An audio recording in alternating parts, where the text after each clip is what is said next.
آگے میں دعوت دیتا ہوں جناب محمد افضل قادری صاحب، سینئر ریسرچ اسکالر منہاج القرآن PhD اسکالر ہیں، کہ آئیں اور وحدت امت کے حوالے سے اپنے مضمون پر گفتگو کریں۔ جناب محمد افضل قادری صاحب۔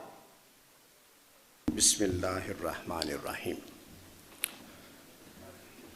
وَإِنَّا هَٰذِهِ أُمَّتُكُمْ أُمَّةً وَاحِدَةً وَأَنَا رَبُّكُمْ فَاتَّقُونِ۔ صدق اللہ العظیم۔ قابل صد احترام علماء اکرام، قابل تکریم مشائخ اعظام، معزز و محترم سامعین، اللہ رب العزت کا لطف و کرم اور شکر و احسان ہے کہ جس نے آج ہمیں ایک عظیم، اعلیٰ اور خیر پر مبنی پروقار تقریب میں مجتمع ہونے کی توفیق عطا فرمائی۔ یہ بہت خوش آئین بات ہے کہ مختلف اداروں، تنظیموں، تحریکوں اور ہائی پروفائل پرسنالٹیز کی طرف سے امت کو وحدت و یکجہتی کا پیغام جائے۔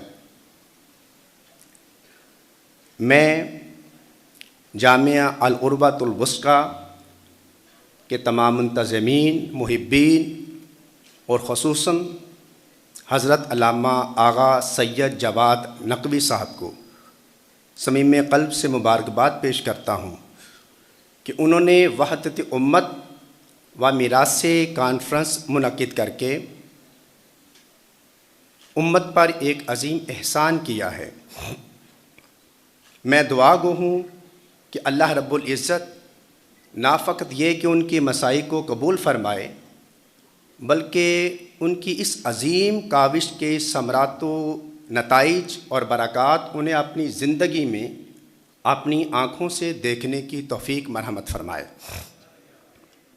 معزز سامعین، میری آج کی گفتگو کا موضوع اور تحقیقی مقالہ کا عنوان موجودہ حالات میں وحدت امت کے لیے دینی اور علمی قائدین کا کردار ہے۔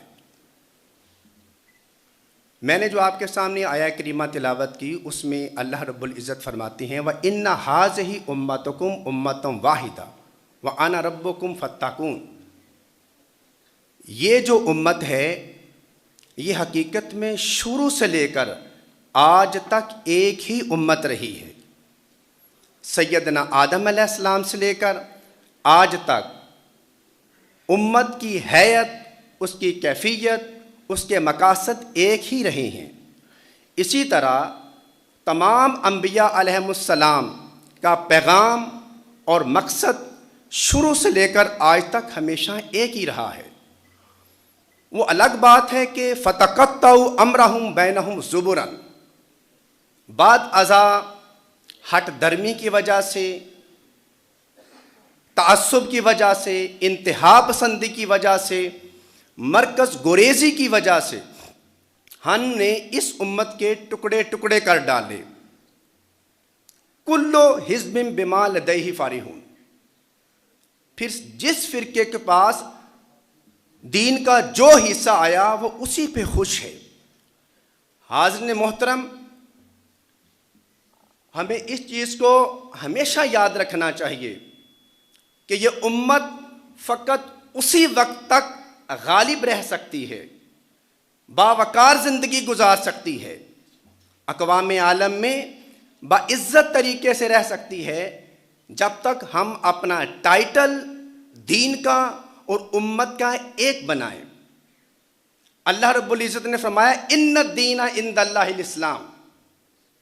اللہ کریم نے اس دین کو جو ٹائٹل دیا وہ فقط اسلام دیا ہے۔ آگے ہم نے اپنی مختلف تشخصات بنا لیے ہیں، اپنی اپنی آئیڈینٹی بنا لی ہے، جس کی وجہ سے امت مختلف حصوں میں بٹ کر اپنی قوت کو ضائع کر رہی ہے۔ فرمایا اس دین کا نام فقط اسلام ہے، اور شروع سے لے کر آج تک اس دین کے ماننے والوں کو بھی قرآن نے ایک نام دیا ہے، ہوا سماکم المسلمین من قبل وفی ھذا۔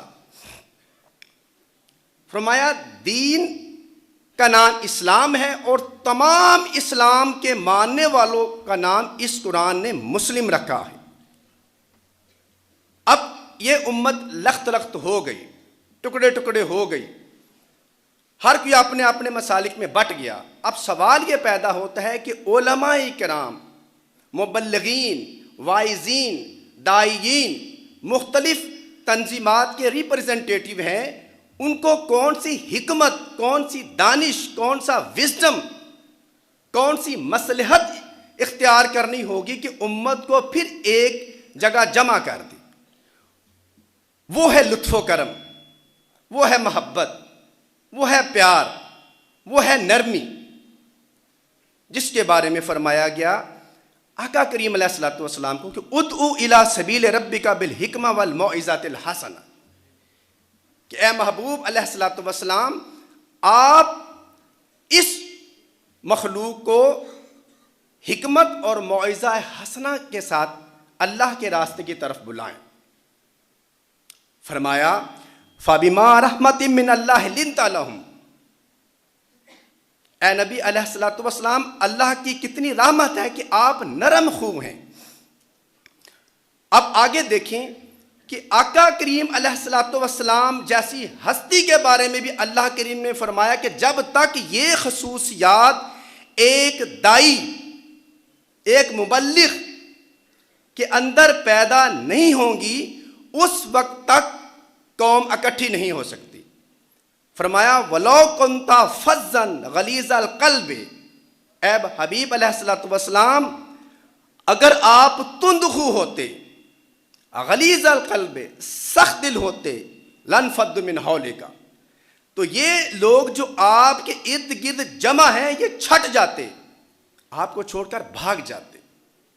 کیا مطلب کہ 1.25 لاکھ انبیاء میں سے جسے پیکر رحمت بنا کر بھیجا، اس کو فرمایا جا رہا ہے کہ یہ لب و لہجہ میں، گفتگو میں، اپنے ایپٹیچیوڈ میں جب تک یہ چیزیں پیدا نہیں ہوں گی، قوم کو، لوگوں کو اکٹھا نہیں کیا جا سکتا۔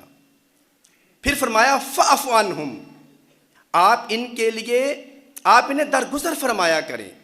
غلطیاں ہوتی ہیں، غلطیاں ہم سے بھی ہوتی ہیں، خطائیں ہم سے بھی ہوتی ہیں۔ ہم کسی عالم، کسی مبلغ، کسی واعظ، کسی ذاکر کی ایک بات کو لے کے اس کے اکابرین پر مسلط کر دیتے ہیں اور سوشل میڈیا پر ہر طرف ایک قسم کی آگ برسا دیتے ہیں۔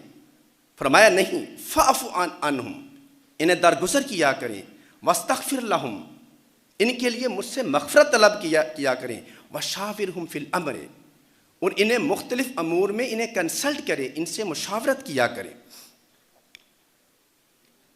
اب آج اگر ہم امت کو اب یہ تو کیٹاگوریکل، اس میں تو کوئی دوسری رائے نہیں ہے، کیونکہ عالم پرسپشن مینجمنٹ کرتا ہے، مبلغ لوگوں کی ذہن سازی کرتے ہیں، ان کے ذہنوں کو بناتے ہیں۔ پبلک کو، عوام تو کل نام ہے، انہیں کچھ پتہ نہیں ہوتا۔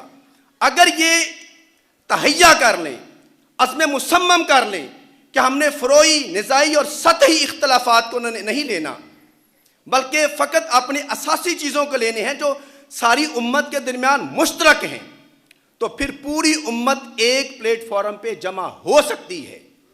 لیکن یہ خدشہ پہلے بھی تھا اور آج بھی ہے اور ہو رہا ہے کہ ہمارے علماء کرام، ہمارے واعظین، ہمارے مبلغین، ہمارے ذاکرین اور ہمارے داعیین جو ہے عموماً ستائش لینے کے لیے، جلب منفعت کے لیے، حرص و ہوس کے لیے، خود ستائشی کے لیے ایسے موضوعات لیتے ہیں جن سے فقط ان کی تحسین ہو، تعریف ہو، واہ واہ ہو، نعرے لگیں، چاہے امت لخت لخت ہو جائے۔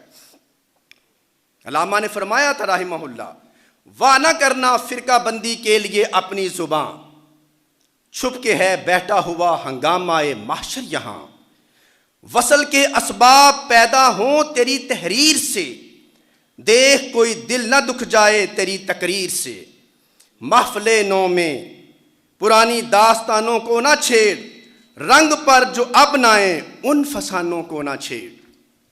حاضرین محترم، نبی کریم علیہ الصلوۃ والسلام نے فرمایا تھا کہ ان العلماء ورثۃ الانبیاء. پہلے ایک نبی آتا، دوسرا نبی آتا، ہر قریہ میں، گاؤں میں، شہر میں نبی آتا امت کو ایک جگہ اکٹھا رکھنے کے لیے، رشد و ہدایت کے لیے، ان کو مجتمع کرنے کے لیے. فرمایا اب انبیاء نہیں آئیں گے. ان العلماء ورثۃ الانبیاء، اب کار انبیاء علماء کرام ادا کریں گے.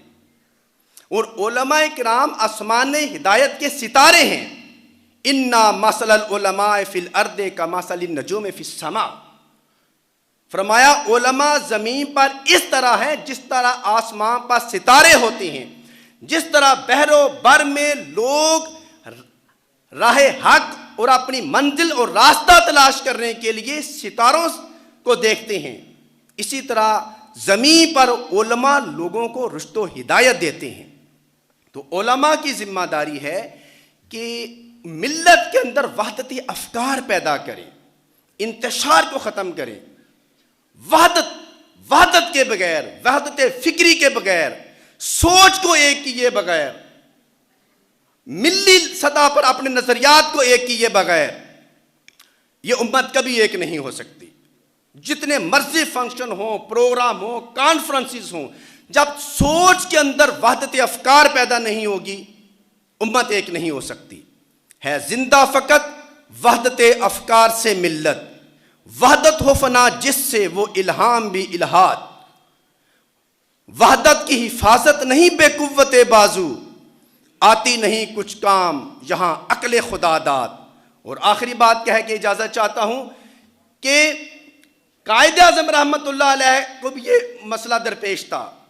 اس وقت بھی ہندوستان میں مختلف مکاتب اور مشارب تھے، لیکن آپ نے دیکھا کہ جس وقت تک پورے ہندوستان کے علماء، مشائخ، صاحب علم ایک پلیٹ فارم پر اکٹھے نہیں ہوئے، انہوں نے قائد اعظم محمد علی جناح کا ساتھ نہیں دیا.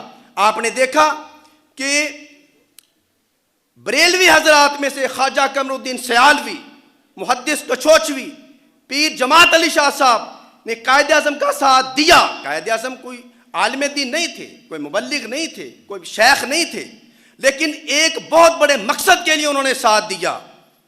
دیوبند میں سے سید شبیر احمد عثمانی اور مولانا اشرف علی تھانوی صاحب نے ساتھ دیا اور ڈنکے کی چوٹ پہ ساتھ دیا. اہل حدیث میں سے مولانا داؤد غزنوی صاحب نے ساتھ دیا. اہل تشیع میں سے علامہ ابن حسن جار چوی صاحب نے ساتھ دیا.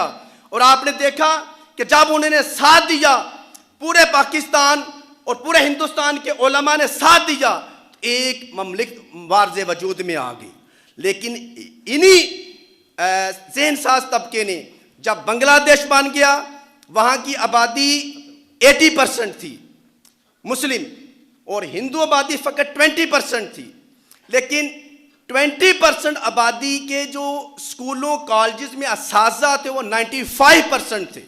ان 95% اساتذہ نے ہمارے 80% طلباء کے ذہنوں کو خراب کیا، نظریہ پاکستان کی مخالفت کی.